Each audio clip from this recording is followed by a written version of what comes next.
All of our Texas people will be without power probably. Half of us. They'll have to, so will they have to hear the recorded version?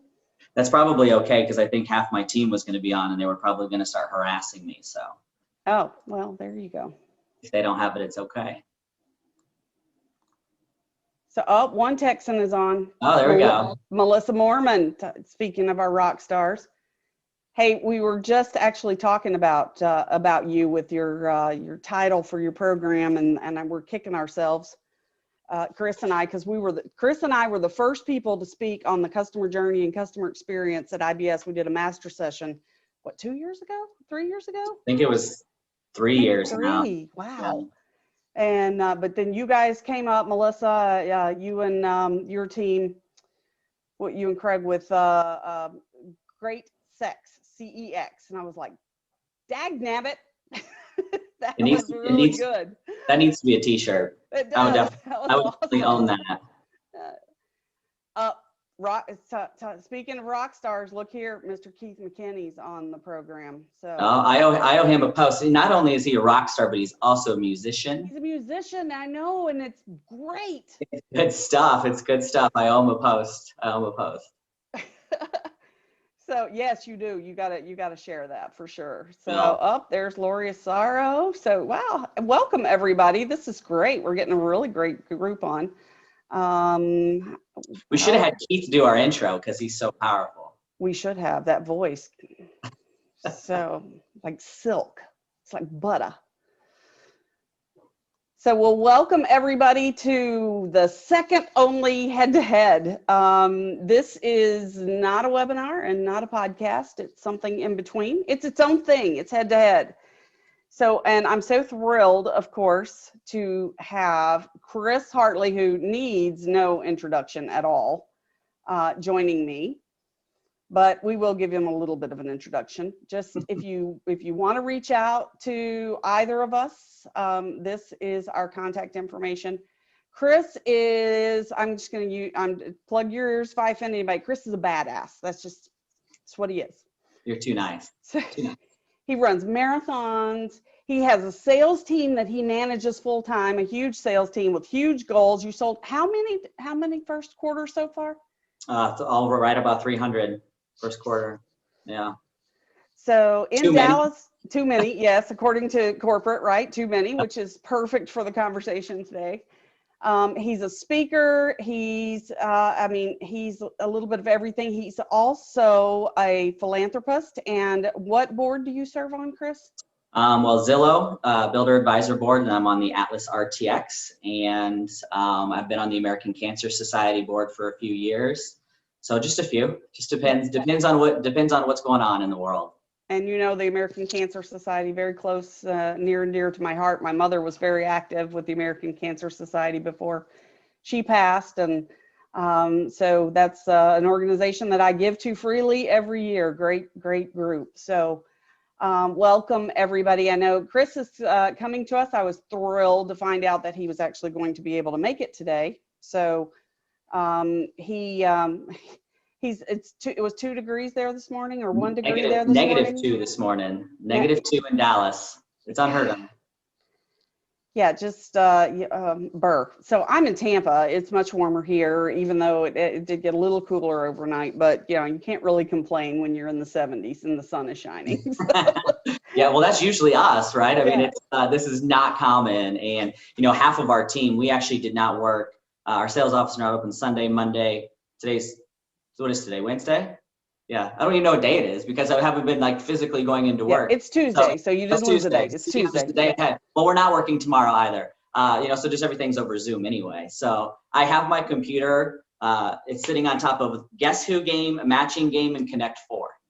So it's going to work out well. So I'm very blessed to have power. There's 4 million Texans that do not have power right now.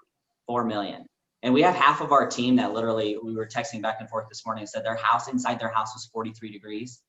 Hotels are sold out all around. So it is us Texans, you know, I'm not from here. So yes, this is cold, but Texas as a state is not prepared for this. It's just not what we do. Well, and I can attest to Dallas. There's a reason that women have big hair in Dallas. So it's the humidity level there is far more especially in Houston, but but Dallas too, with the humidity level. So you get 43 degrees for those of you up north who are laughing and going, ha, ha, ha.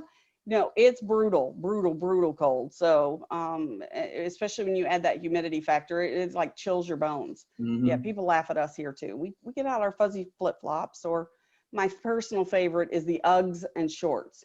Oh, That's a look. It's I don't not a think we've good look, seen but that. it's I a don't think look. we've seen that in Dallas. Luckily. Well, you probably have cowboy boots and shorts. Depends on what part of Dallas. Probably Fort Worth. Yeah. Probably see a lot of that. So inch of snow in Houston, they all freaked out. Meetings got canceled. Yeah, yep. Well, Anya, you and I were there for the great Snowmageddon in Las Vegas. So yeah, we were. I mean, they closed everything down when there was a half an inch of dusting. So sure. Well, I'm just glad you're here. If he does lose power, we have a plan. So nobody panic. It'll be fine. I will make it back on. Yes. So just in case that happens. Well, we've got a huge topic to get to today. So we're going to be talking about something that is a very hot topic in the industry right now. And that's sales throttling. And it's funny because your topic is literally at the perfect time. It's at the perfect time considering half of my communities are on sales restrictions. There's builders all throughout the country that are on restrictions as well. But what's so fascinating about this is, if we recall, it was 10 months ago, almost to the date, 10 months ago, that we were having joint webinars and calls, and everybody was freaking out because the NBA season had just canceled, which was almost like the next level of everything else canceling. And we were all joining together, panicking on what in the world were we going to do if we were going to be heading into another recession. And it's fascinating that 320 days later, we are talking about how in the heck do we slow things down and manage our business better. I never would have guessed. I mean, I guess if I would have guessed, I would have bought a whole bunch of builder stocks in April of last year when they all crashed. Yeah. And today would have been extremely wealthy. Yeah. So, yeah, I mean, and builders are not the darlings of Wall Street normally. Just, it's a high risk business. It's crazy. But yeah, we definitely, we should have bought some. Hindsight's 2020. And I started in March with Carol Morgan and Leah Fellows. We were doing webinars to help people get through. People were panicked. Oh my gosh, we're shut down. How do we still communicate with our buyers? The industry just went through this total transformation. And I have to say, I believe for the better. Mm-hmm. I believe we opened our mind to some things.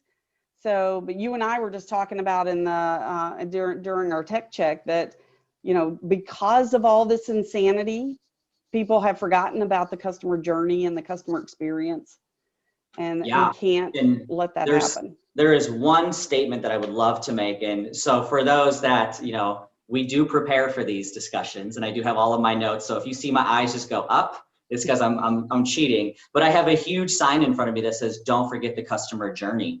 And no matter what, good times and bad, you can't forget that if it wasn't for the customer, none of us would have the opportunity to do what we do for a living anyway. And it always fascinates me. And I had a really amazing VP of sales one time tell me when I was still selling homes, I was a big to-do list person. I still am. And she came in and she said she would always ask to see my to-do list.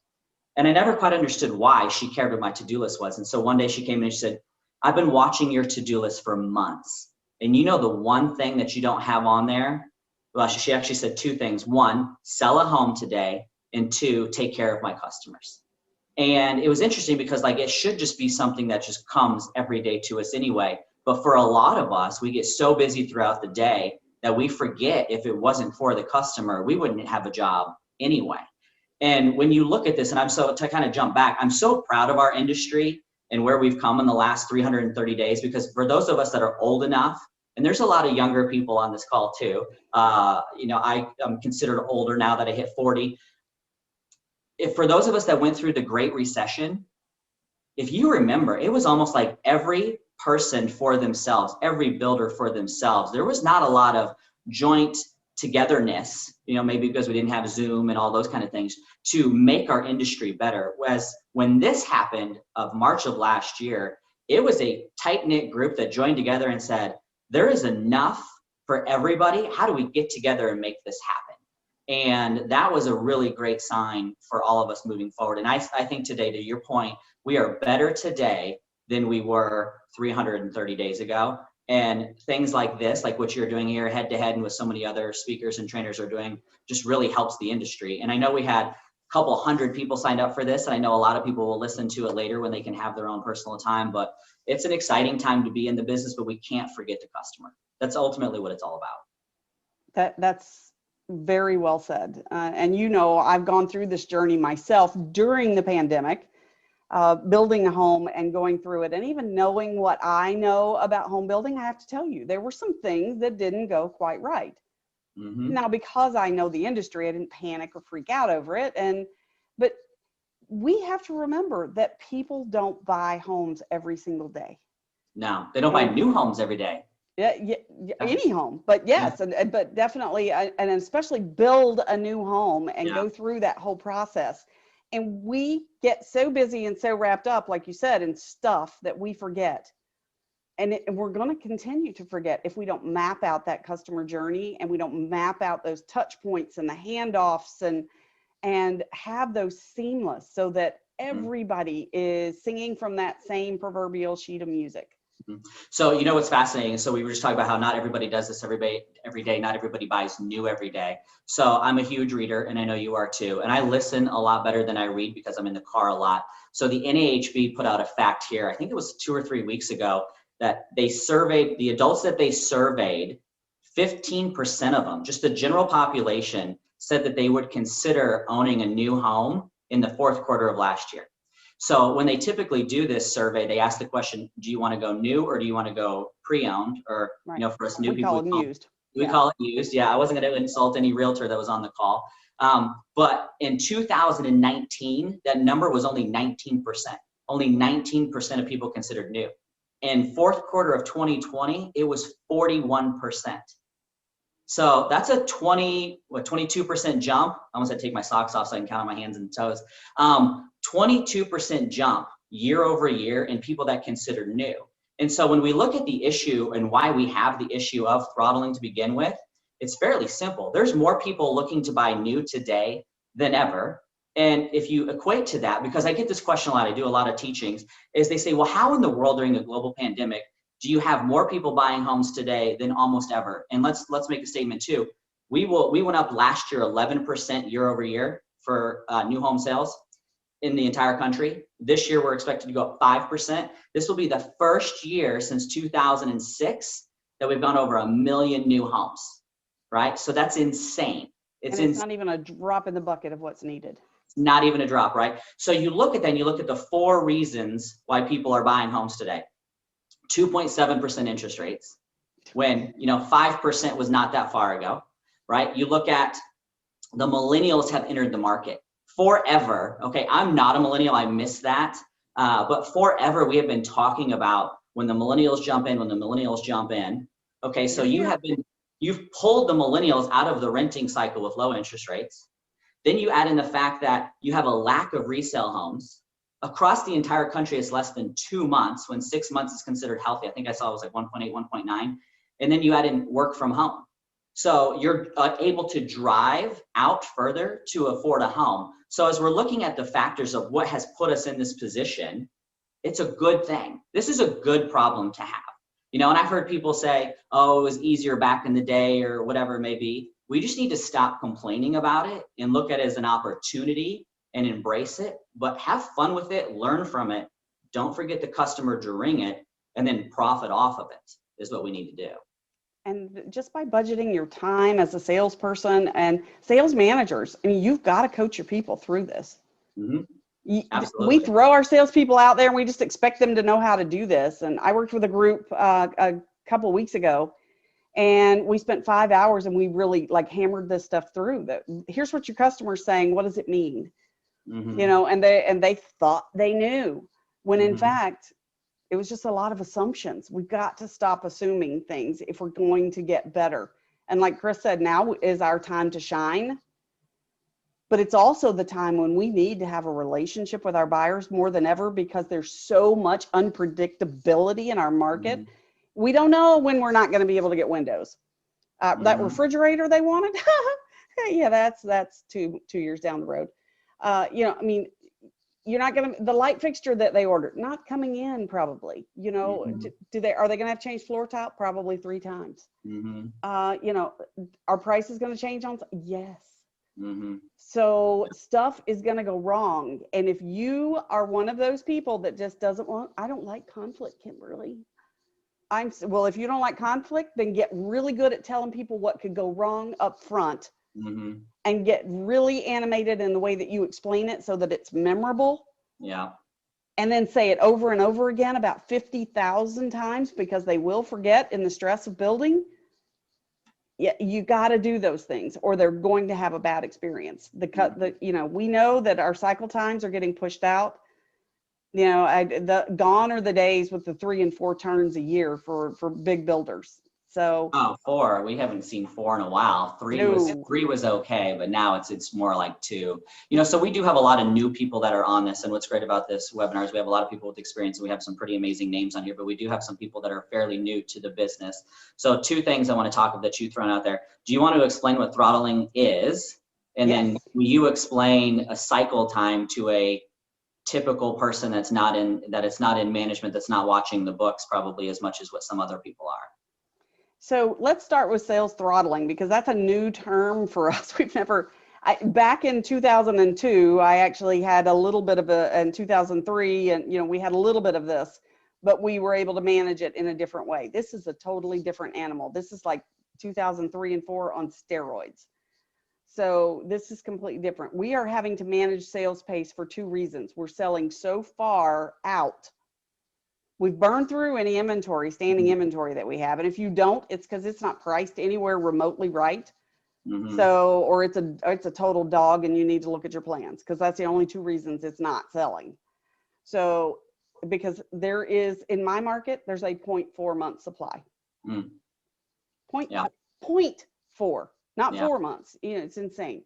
So we have to manage that sales pace from a builder perspective. You might think, well, all these sales are great. I need all these sales. No, you don't, because you can't manage your pipeline that long. You can't keep a buyer engaged that long, and you don't know what your pricing is or your risk. Yep. When you're talking about selling homes that far in the future. We need to sell homes that we can build now. Because even then, because of the cycle of building the home taking longer, so moving it from a 4-month cycle to a 6-month cycle from start or from dig or from whatever wherever you are, depending. Now you've added 2 months. That's 2 months more risk for a builder. Yeah, not only risk, but it's your carrying costs, it's your insurance, it's your interest, it is your taxes, it's your utilities, it's everything else. And so, I have a really strong sales team here in Dallas. I was very blessed to come in with a really strong team, and I have 2 phenomenal sales managers, and they did a really great job educating the team. But I'll tell you, the team always asks the question, why are you slowing me down? Right? Because what you're looking at here is you have a couple different things, right? You have the construction side of the business, which is saying, hold on a second, our average guy is used to carrying 20 homes at a time, and now you want us to carry double that. Okay. A division president is looking at this and saying, well, I can't go out and just hire a whole bunch of people that don't know our process. And then in addition to that, what does it cost to actually hire these people? Right? Not only is it the salary, the bonus, the 401k, the insurance. So are your sales pacing high enough that warrants a second person? And then what do you do with them once the market turns? That's the whole nother question is, then do you have a massive reduction in force when the market stabilizes itself, right? So that's another concern. You have warranty, which is saying, wait a second, there's not enough trades to handle the work that's coming through. You have the land department that's saying our land costs are going through the roof. We need you to slow it down. But then you have sales people who are like, money, money, money, money. And I get it, because I've been in that situation, right? I have one of my favorite salespeople of all time. His name was David McCleary. And he used to call me up and say, hey, I know this is a little bit less of a deal than we want to take, but 1 in the hand is better than 2 in the bush. And I used to just laugh at that. I'm thinking now, no, we would say that's absolutely not the case. It is not the case that it's going to be. And we have to manage it. And I look at it from a salesperson standpoint, and this was the message that was sent to our team. If we had an abundant amount of land, meaning we would never run out, already on contract, already developed, ready to go, your phases were hundreds of homes ahead of us, right? If our trades were abundant, and if every home builder in DFW was also not trying to sell every home they could, okay? If our construction managers were robots and not humans, we're not building cars on a manufacturing plant, right? That runs 24/7. These are people that manage and build these homes. We are going to burn them out. Not to mention they're building in a pandemic. So yes, they're already struggling with that too, right? And then you just look at all those issues there, and it's you need the throttling. You need to slow it down because you're ultimately damaging your team. And not only are you damaging your team, who are you damaging the most? The customer. Again, we are doing the customer a disservice by not slowing things down, because we went from, and I've heard some build times in DFW, sale to close right now, and I'm not even kidding you, 12 to 14 months. This is on production builds, people. We're not talking about custom homes We're here. not talking about custom. I mean, I have the most short attention span of the entire probably planet. Telling me I'm gonna have to wait 12 to 14 months for anything would just drive me absolutely crazy. Not only to mention that we have no clue what the costs are gonna be of these homes in 12 to 14 months. No, we struggle to know what they're gonna be here in 30 to 60 days. So, as a manager, if you're trying to tell your sales team, this is why we are scaling back, it's simple. If you cannot replace the land that you have in front of you today, if your number is going to shrink from 2021 to 2022, you are operating poorly. You need to pull it back. If you have people lined up at your door to buy houses and you're still giving incentives away, you need to pull them back. If you're not price increasing correctly, you need to figure out what you're doing. There's so many different ways that we can do this, and I know we're going to talk about several of these examples, but long story short, you just need to sit down and educate your team as to why you have to do this, and ultimately, it's so they have a job in the future too, because there is such a thing about selling yourself out of a job. Remember the old saying? I mean, it's been a long time since we've heard it, but it's a real thing. It's a very real thing. And I've run builders out of land before stuff like this happened, because simply because they couldn't accept what their new absorption rate was. Yeah. 100%. So now that we know this is your new absorption rate, people, and your absorption rate is the number of homes that you're selling and the rate you're burning through your land. So you need to know, you have to pace your land position accordingly. So smaller builders, we have some smaller builders, I believe, on. Guys, you can take advantage of this too, because I know they're going, well, I don't have that problem. I'm not, I'm not a big production builder, and, and Wall Street isn't looking at my numbers this year versus next year. So, I just need to make hay while the sun is shining. You still have a limited supply of land. You still have the same risk that any builder has. So pace your land position accordingly. And you can do some things to really increase your market share during this time. So one of the things is, by determining what that absorption rate is, you can act like a big builder. Sometimes you have to fake it till you make it. And you can say, I only want to sell 3, I can only start 3 a month, or I can only start 2 a month. So I'm only going to sell 2 a month.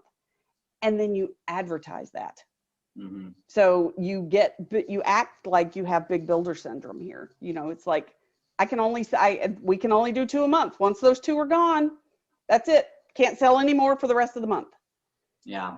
And you bring up something that really needs to be discussed too. And, when you are putting restrictions on teams, there is no such thing as over communicating with your team, with your sales team, with your construction team internally.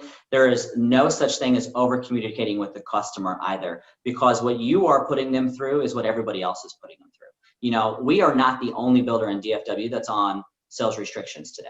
I actually don't know of any that are not on sales restrictions today. So when they're going out and they're looking at homes from you, they're also looking at homes from other people. This is not an uncommon discussion, but what's probably very uncommon is telling them the truth.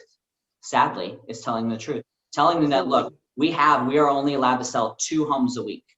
And right now we have an interest list of X amount of people. So if you want to purchase here, which we would love to sell you a home, love nothing more than to sell you a home, then let's go ahead and get you on that list. And I'm going to do my best job to keep you informed and up to date. But I also need to set the expectation that prices are going to go up. And prices are not going up at a greed. They're going up because our construction costs are literally going up every month. And what we used to be able to do on home building was lock in your prices for an extended period of time. That's not really the case today. I mean, you're locking construction costs 30 days, whereas we used to be able to get, an entire quarter out of some suppliers. So, setting that expectation to say what your price is today is not what your price is going to be tomorrow. I really don't know what it is, but I can make you this promise. If you love this home, it's worth the wait, because you don't want to go buy your second choice, drive past your first choice every day and wish you would have waited a little bit longer, because it's your house. And it's a long-term thing. I mean, Long-term. we get these people who come in and they want to buy a home and they need all of these things in the home. That's always my favorite. But they want it all yesterday. Then they can't have it. And what do? They go buy a used home that has none of the things that they absolutely positively have to have, because we weren't good enough to tell them, hey, if you do these things, you're not going to make a short-term decision for a long-term solution. So don't do that, because you're going to regret it. Absolutely. Well, but closing techniques are not what we're talking about today. So yeah. Well, when we're talking about throttling, we're talking about different ways that you can do it, right? And that was one of the discussions that we had, because I truly do believe there's a right way and a wrong way to do it. And one of the things that you wanted to talk about was price increases. Yes. And we've talked about this plenty in regards to cost increases. Well, for all of those that are in the business, a dollar for dollar is not a dollar for dollar when it comes in terms of margin, right? So if you're taking a $10,000 construction cost hit to your bottom line, you are probably having to raise your pricing $14,000, $15,000 to maintain the same margin. So the question is, and I've seen it both ways here in DFW, and I have my own personal opinion on this, but there's two ways of doing this. You either gradually step it up, $2,000 increases every week, every 2 sales, every 3 sales, whatever it is, or you just go boom, right off the bat, here's a $15,000 increase. Now, which will wipe out your pipeline. So if anybody has too much pipeline, that might be the way to go, is go, 15,000 right off the bat. But it will clean out your pipeline, because for every $1,000 that you go up, you eliminate part of your buying pool. They just can't afford it. Well, not only that, but what else did we do if we just raised our prices $15,000 overnight? We created an appraisal nightmare. Oh, the appraisal problem is so out of control. This comes down to being amazing operators in your business, right? So as you're looking at this, if you're slowly increasing, let's say you have to take an $8,000 hit. Okay, I'm going to use easy numbers because I was a journalism major, not a math major. So let's go 8,000. Okay, there's 4 weeks in a month typically. Okay, so go up 2,000 a week. As you're slotting your build jobs, make sure that you're not starting the home that sold $8,000 higher before you're starting the house that sold $2,000 higher, because you need to stair step that closing to manage that appraisal.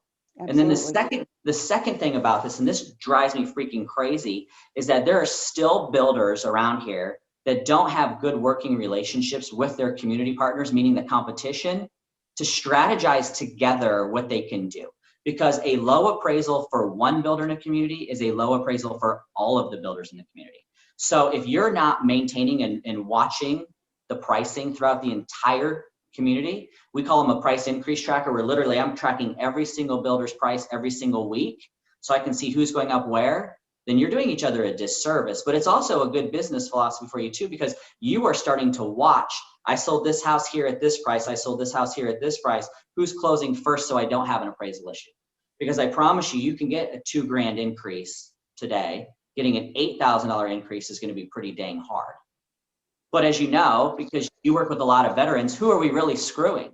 We're screwing the FHA, the VA, and the USDA buyer who has their own appraisals come through that oftentimes need that 100% financing to get the house and don't have reserves like a lot of the conventional ones do. And so you're doing your business a disservice, and you're doing your customers a disservice because you're not paying attention to your business. Well, and you're also doing the community a disservice, because if the worst thing that can ever happen is that we have to roll back.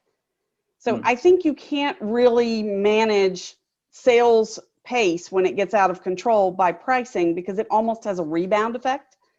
People, you create the frenzy because people are trying to buy before the price increases, and it prices them out. So I saw this in the past, 2005, 2006. I worked for a publicly traded builder who they were building for 11% margins. And I'm like, why are we doing this for practice in this market? We need to get those prices up. And I said, I'll show you how you don't lose absorption by getting your prices up. This is how you do it. And we did just that because it created that frenzy. Well, you couple that with today's market and it's really crazy. So we can't go too far too fast. Yeah. The other side of it, the appraisers are telling me, they're like, well, I'm seeing it. I'm seeing the apprentice appraisers trying to do, and they have no clue. They have no idea how to do a new build. So, Well, and they're not doing them on cost. Nobody's doing cost appraisals anymore. Forget that. They're trying to do it on market appraisals. They're being really lazy, and we don't help them because we as builders do not put all of our to-be-builts in the MLS. Put your to-be-builts in the MLS. Yeah, I would say if, because I'm on the Zillow Builder Advisor Board, I will tell you now that Zillow is part of the MLS, I would strongly suggest that you put your to-be-builts on MLS because that is going to become more and more part of the business as we watch appraisals in general. But you make a really good point too. So you're talking about don't price up to get eventually caught. Okay. So what's fascinating about this is that I am seeing builders that still have a large incentive plan still out there. They're raising prices. I don't understand it. Just stop putting your incentive out there. Yeah, they're raising prices every week, but yet they still have, a 5%, incentive. Get rid of the incentive first, scale it back to what you need to capture your mortgage, right? Most builders have their own mortgage company. Scale it back to capture your mortgage rate and then go from there, because a buyer would much rather have a low price than a higher price and a huge incentive. They don't see it that way. So if there's any builder on here that's still pricing up to price down, if you were in front of me, I'd slap the crap out of you, because it's just, and there's builders in DFW that do it that just, it infuriates me because it's just. There are some publicly traded builders that are still running $30,000 incentives. I'm like, how about you just price your homes right? Right. If you don't have a sales force that knows how to sell value in this market, then they don't know how to sell value in any market. Yeah. And I mean, I'm sorry. The realtors are running around. Let me tell you what's happening in the used home market. The realtors are running around. They're showing what little bit is out there, and what's out there is not pretty.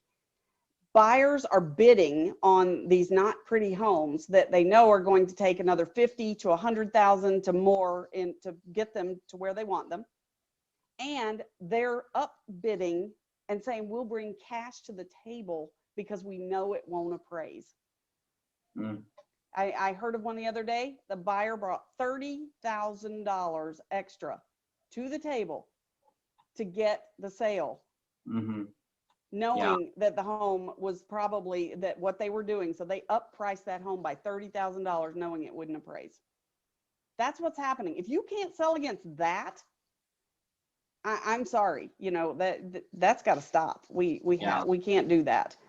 The other thing that we were talking about before we jumped on here too is, besides price increases, what else can you do? Obviously, we talked about limited releases on your grand openings, limited releases on your phase. So now is the limited releases across the board, not just on board. Yeah.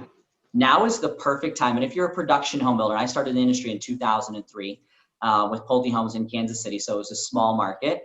But the only thing I ever knew coming out of college into the industry was what we called line building or production building, where we literally only opened up 10 lots at a time, and you sold 7 or 8 of those before you open up the next 10. And your construction team literally went line by line by line. And the community looks so clean and so good all of the time.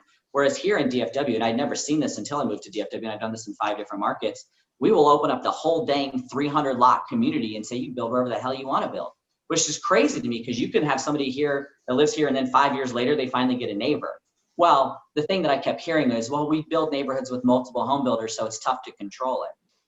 Now, who cares what the person next door to you is doing? You can still line build your own stuff. So as we're looking to release phases and release lots, we are definitely controlling the environment in which they're being released in, which also lets us control the customer expectation too.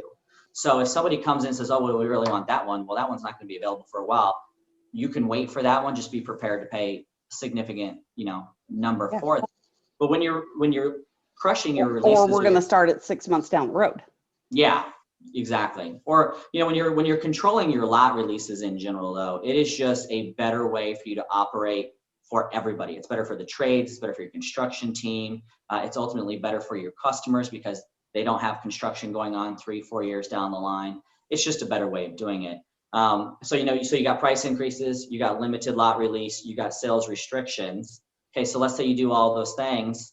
The famous topic today that we're seeing for the first time since 2006, lotteries, right? The L word. Unless you lived in Phoenix, Vegas, probably California, for the most part, we didn't see, maybe Florida. Did you have lotteries where We you did were? have lotteries, yeah. But we had to manage people camping out. So that was always an issue because it becomes a security issue and liability. But yeah, we didn't have lotteries in Kansas. There weren't a lot of people that were rushing to move where I was, even though it's a great place to live.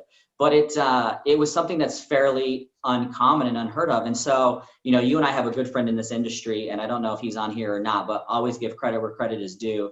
Kevin Oakley with Do You Convert is one of the smartest guys I know. I truly believe that. And so we have a new community coming up that has 123 lots. And in fairness, we could probably sell all 123 lots in 1 month. Now, that would just be the dumbest thing you could ever possibly do. And let me actually give I'm going to take this second, give an education for this, okay? Because this is going to make sense to a lot of people as to why we throttle to begin with. When we buy land how far out? 1 year, 2 years? It takes a while, right? I mean, it takes 12 to 14 months just for a piece of land to get developed, and that's in Texas. Depends on where you are. If you're in Arizona, you're 3-4 years out. You're in California, you're 3-4 years out, right? Yep. We're very blessed in Texas that only takes us 12 to 14 months to take a piece of dirt to let's put a house on it. So we're going to go off of my example here. So we have a 123 lot deal that we went under contract for 1.5 years ago. When we went under contract for that part of the deal, now it's a beautiful master plan community that we know is going to sell anyway, but we assumed that community was going to sell 5 a month or 60 a year, which is great. Okay, you have 2 salespeople there. So we assume that community is going to take 2 years to cycle out of. At an assumed margin, assumed profit, so on and so forth. If I was pro forma, yeah. The pro forma, exactly. So you're performing this, right? So this is a great way to explain to your sales team. If you come in and you sell all 123 of those in 1 month, realistically, you can't sell. Now, if you double up your construction team, you can carry 40 at a time, maybe 50. You're still nowhere near building that thing out in a year. You still have to slow it down. You still have to take time to do it. So as we're looking at this, we have an interest list that would choke a donkey. It's ridiculous how long this thing is. But we have this huge list for these 123 lots. Well, how do we do it fairly? How do we do it best for the customer? How do we do it best for the company? How do we do it best for everybody? Because you're kind of in a lose-lose-lose situation because you're probably going to upset somebody. So we called our good friend Kevin Oakley yesterday. We said, here's the deal. We have a lot of people on an interest list. We sent out a survey. So the first thing I would tell you to do is survey your interest list, okay? Because the truth of the matter is that interest lists today are so long that nobody is touching them. I talked to Dave Betcher who's formerly Lasso, now he's Atlas RTX. He was laughing with me the other day. Our interest lists are so big, the demand is so big, online salespeople are so busy that they're not maintaining the lead list the way that they used to. They're just lucky to get a phone call and say, hey, let's try to set you an appointment where we can get you 3, 4, 5 months out, okay? So long story short, nobody's touching your list. Take your list, besides the normal drip campaigns, take your list, send a survey out to your list and say, hey, we wanna ask you 5 questions. You can do this on SurveyMonkey. Are you still interested, yes or no? Are you interested in the home? They're gonna be priced at this price point. And give them a price point that's $15,000, $20,000 higher than what you think you need to be, because who knows where you're going to end up? Who knows what other cost increase you're going to get? And right. Why not shoot it high? It's better to, under promise and over deliver. I almost said it the other way. Set it up that way. Then ask the question, do you need to sell your home before you buy? Yes or no, because let's be real, we don't want contingencies. Do you have X amount of money for an earnest deposit today, and are you pre-approved? Take that list. So we did this, right? And we got our huge, gigantic list down to being manageable, okay? It's still a big list. It still matches the number of lots we have in the community. But we know for a fact we're only going to sell 8 of those lots on grand opening. 8. Okay, so we know that 10% of the people that are on the list, roughly 8% of the people that are on the list, are actually going to get a house. The other ones we're probably going to disappoint. Well, then let's make them work a little bit harder. All of us have our own in-house lenders or a recommended lender. Now, you don't have to use our recommended lender to buy a home. Okay, that's against RESPA guidelines, but you can ask them to get pre-approved with your lender. You can. Now, if they fight you on that, you can still work around that. But whatever it is, show us the pre-approval. Show us that you're ready to go. Show us that you have the funds for a full earnest deposit. And then the next thing you want to do is have them do what Kevin calls the house in the sky. Come in, set an appointment with your sales team, build out that house. Here's our base price. Give them a range, because let's say, for instance, for me, I don't know what my pricing is going to be because I haven't got my final cost from construction yet or from purchasing. And so come in and say, we are going to be between 340 and 360.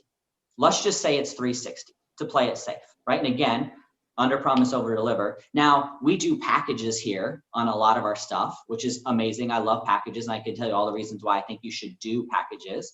Especially if you're in a lottery situation, you probably want to stick with that. Well, you don't want to go to a design center and have no freaking clue what your price is, right? So I can tell you, out of all of my beautiful packages, this is exactly the price of the home. This is best case, this is worst case. Let's go ahead and get you pre-approved for that amount. Let's see who goes through that process, because let's be real. You're not going to go through the process unless you're really interested in going through the process, right? And then that huge ass list, sorry, I shouldn't have cussed, that big list is now a small list, right? And so now it's a manageable list. And then you can sell to those people. Now, here's how you're going to do it. You're going to do it in the lottery. Now, I will tell you, and I've spoken to people all over the country, including Kevin yesterday, and he was the genius that told me about this. Make sure you're recording your lottery. Yes. Record the fact that you're literally writing down a name and dropping it in the bucket. Writing down a name, dropping it. Because what you do, fair housing. Yes, you do not want to be sued. The last thing you need is to be sued because you were trying to make things fair. You know, one of our really good friends, and we're not going to throw builder names out, but they actually do a fantasy football simulator for this, and they record it. It's genius. And I get the, you know, these ideas are Kevin Oakley's, these ideas are not mine. So I want to preface that he's the genius behind this. I'm just going to borrow it. But there are ways to maintain your interest list and still make it fair for as many people as possible. And then your goal from there is to take the other people, the other 80 people, and still make sure that your sales are going to continue at a controlled pace, And that's the thing. We get confused though about that we have this huge quantity. You need quality right now. Mm-hmm. Can they buy? Will they buy? Are they ready, willing, and able? And if you're not asking those questions, I mean, I just think you're not going to get there. No, you're not going to get there. But, you know, there's so many good ways of doing things. And I made the statement earlier, home building in general is so helpful to everybody. I probably talked to 2 to 3 builders a week that I have no clue who they were, that found me on LinkedIn, said, hey, can you help me with this particular question here? And we'll help you. If you see a home builder that's doing something really amazing, just reach out to them and say, hey, I'm about to have that same struggle. Can you take 15 minutes and explain it to me? I mean, I texted Kevin Oakley yesterday morning and said, hey, can you jump on a call with me this afternoon? He was more than willing. And I don't pay Kevin, you know, for his information. Now, he does get paid for that. So, but, you know, not always. So just use your resources to figure out how you can get through this, because we're not in this alone. We're definitely not. Yeah, we have to help each other out for sure. There is something that I love here in DFW, and we have a DFW sales leader text message, and there's 19 of us on this text, so 19 builders represented in this text message. And we text each other all the time to say, hey, are you open during this crazy weather? Are you experiencing lumber increases? How many of you? And we just ask the questions. And our mentality here is, because we'll do almost 50,000 permits in DFW this year, there's enough business for all of us. But if we're going to help each other along and help each other out, that is going to save so many future headaches for us, because I promise you, whatever I'm going through today, all other of those 18 people have already been through or about to go through it. You may have a bit more of an abundance mentality than many builders that I have encountered. So in many markets, there's some builders here who play really nice in the sandbox, and then there are others who just take and don't give back. So if you take stuff, you got to give stuff, and it helps the industry. It just helps everybody, because again, there is plenty. So we have had a couple of questions in the chat. The first one is the elephant in the room, and I knew we were going to get this. So let's talk about outside real estate agents. And so how do you manage outside real estate agents in this market? And I'm going to answer, my short answer is going to be, it depends on who you are. If you're a small builder, you can position yourself, and you're not at the point where you're sales throttling. You can position yourself right now by maybe paying higher commissions so that you get recognized, because there is such a shortage of used home inventory that realtors who have never sold new are selling new. Now, I will put a caveat with that, and I also have to have a disclaimer. I do run a builder relations program for one of the largest Berkshire Hathaway franchises in the country. So we have 7 counties and over 700 agents in this franchise, and I have 33 builders in my preferred builder program.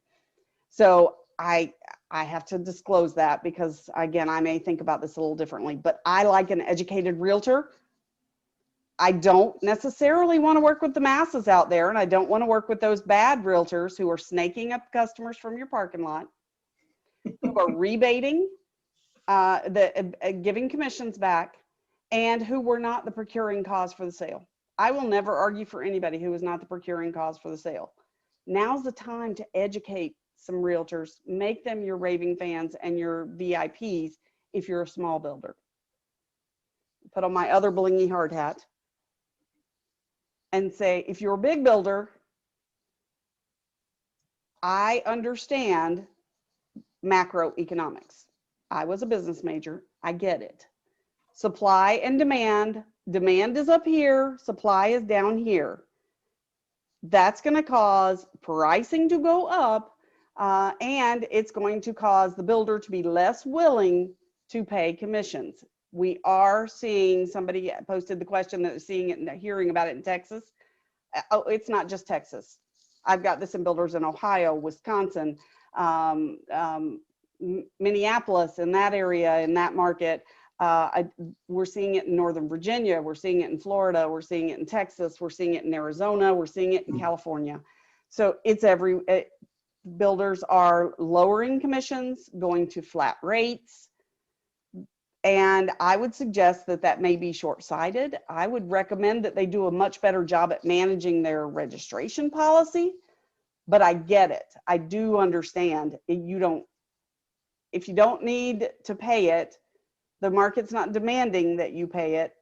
It's basic economics. Chris, you want to chime in on this little needle I'm trying to thread here? I should let you die on the vine on that one. Go ahead and act like a tightrope to walk. I lost power real quick. Yeah. So no, I'll be real. So we're gonna play this. So I actually teach a realtor continuing education class called Understanding New Home Builder Contracts and Addendums. So I actually do have a vested interest in realtors selling new homes. I will tell you this. I've taught that class to 2,500 agents in DFW, and I'm gonna make a statement that I think that 90% of real estate agents are god awful at their job.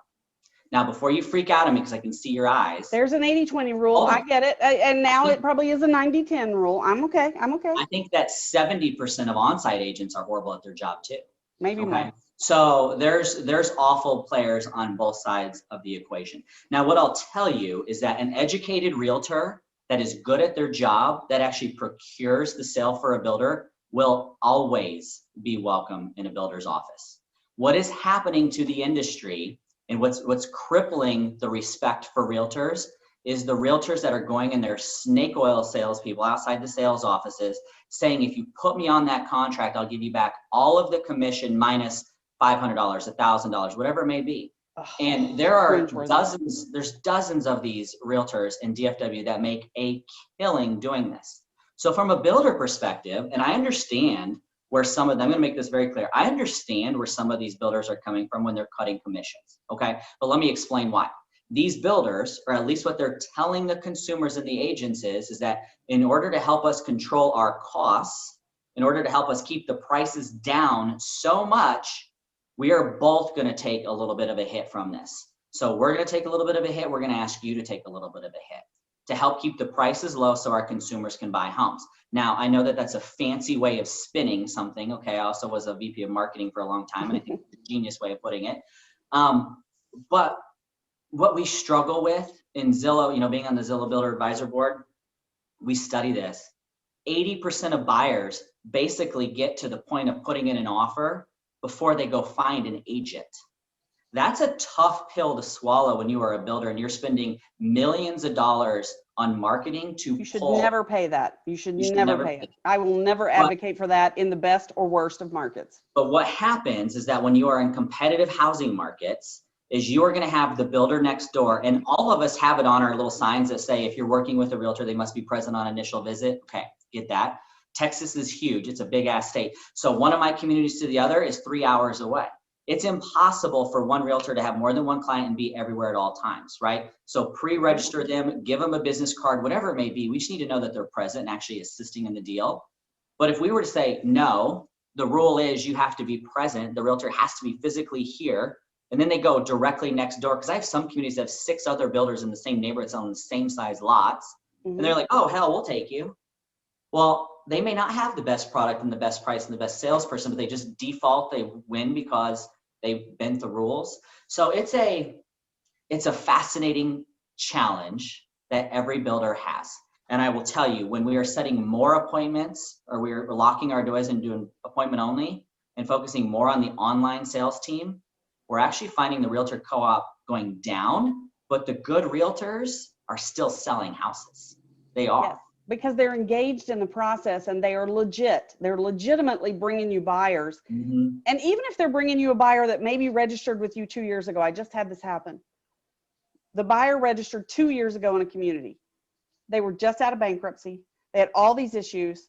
They found this realtor. Realtor got their credit cleaned up, helped them to put them on a program, helped them to save money, helped to get them to where they could buy a home. They had a dream of owning a home in that community, but they didn't know how to do it on their own. Builder was too busy to do all of those things. 2 years, I'm not saying 2 months, I'm not saying 2 weeks, I'm saying 2 years passed, and this realtor has documentation of everything she's done along the way. She takes them back and tries to register them in that community, and builder said, oh, no, sorry, you're not the procuring cause. They were here 2 years ago. Come on, guys. You've got to have some common sense with this. When your realtor is truly a partner, be a partner with them. When they're a snake oil salesman and don't pay that. You're part of the problem when you're paying that stuff. And you know it. Your on-sites know exactly who they are. Yeah, I don't know if there's a division president in the entire country that wouldn't pay a realtor full commission for actually bringing a customer to them. What we're trying to do is handle the masses at this point. And let me back that up. We're still paying 3%. But unfortunately, with the majority of what we're seeing not being on the up and up, you have builders that are going the other way. Now, I will tell you, I sold and managed in the recession in Arizona when builders were paying 9% commission. So what we're seeing today, where we're seeing 1% and 2%, those same builders will probably be, when things slow down, doing 5, 6, 7, 8, 9%. Who the hell knows? It's just, the market has changed, the industry has changed, home builders have changed, how we get buyers has changed.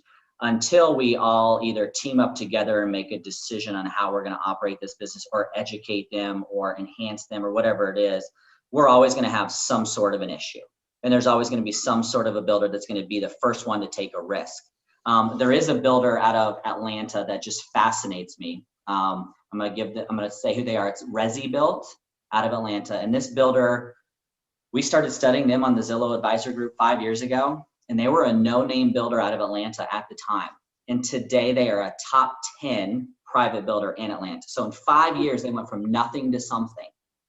On their website, they offer 3 ways to get in their home. You can rent their home, you can buy it with a realtor, and you can buy it without a realtor.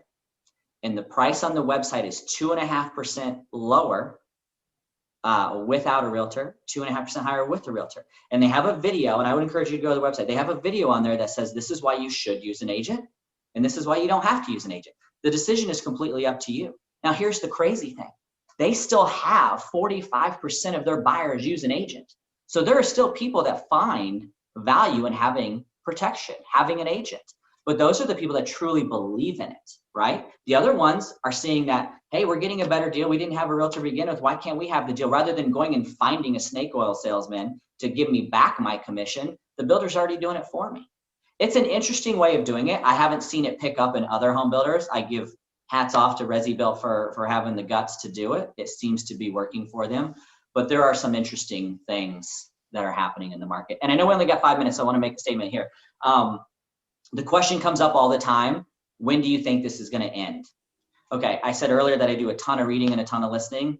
The economists are saying that when the interest rates hit 3.5%, which eventually they will, that's when we'll start to see stuff shift. 3.5%. So we're sitting on 2.7 today, roughly. 3.5%, who knows when that is? Could be a year from now, could be 2 years from now.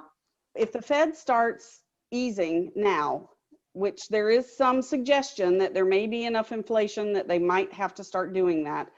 If they started now, it would take them about 4 to 5 years to get it to the point where it really starts truly negatively impacting things. And at that point, they'll adjust. I mean, they're not going to just raise. They're not going to do that.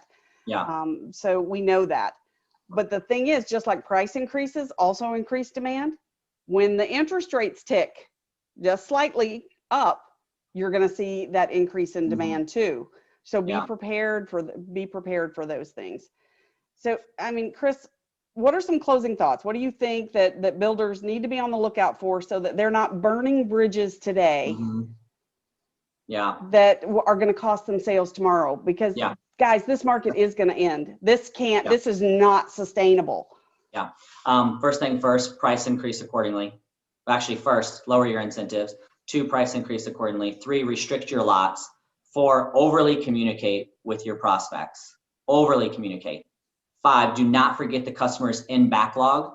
Do not only think, oh, the people that I got to worry about are the people that are going to be sold. Worry about the people that are already sold, because those are your advocates. Those are the people that are standing behind you that made the decision. Take care of them. Take care of them. The next thing there is to make sure that your land team is the absolute best it can be, because you are only as good. Let's be real. The first person you should hire in a company is a land person, the best freaking land person you can find. Because if you have shit land, you're gonna have shit sales. Let's just be real. I'm just gonna throw it out. We're just getting down in the dirt here. Just be honest with you. I mean, if you have an awful land person, no matter how good your sales team is, they're not gonna be able to sell it. Okay. Yeah. And then have a really great purchasing team, because your purchasing team needs to leverage everything they can. And when things start to tick down, they need to start renegotiating those, because costs are not going down unless land costs go down and purchase and true costs go down. And we are not seeing any hint of that anytime soon. We're not. So most you can do is protect it, right? Try to get as long of terms as you can. But as a sales leader, even if you're not taking cost increases, protect your backlog, protect your margins, and start to increase that pricing anyway. So when you do get a $10,000 hit overnight, you're not having to take it all at once, because you're just really screwing yourself. It's a kiss of death for all the reasons that we talked about. But when he's talking about protecting your backlog, your sales team doesn't know how to do this. And they don't know how to do it without leadership. If you're not, I know you're busy, but if you are not looking at what Melissa, I'm going to call it great sex, your CEX, your customer experience, you've got to map this. You've got to help your sales team to know what to say, when to say it. You've got to help them with the handoff so your builders also know what to say and when to say it. And you've got to make sure that they all are on board with saying it. If you have to video it, Chris was probably one of the first ones back at his previous builder where he was videoing the handoffs to make sure that that customer experience was handed off the right way and the same way every single time, and that the right information was communicated.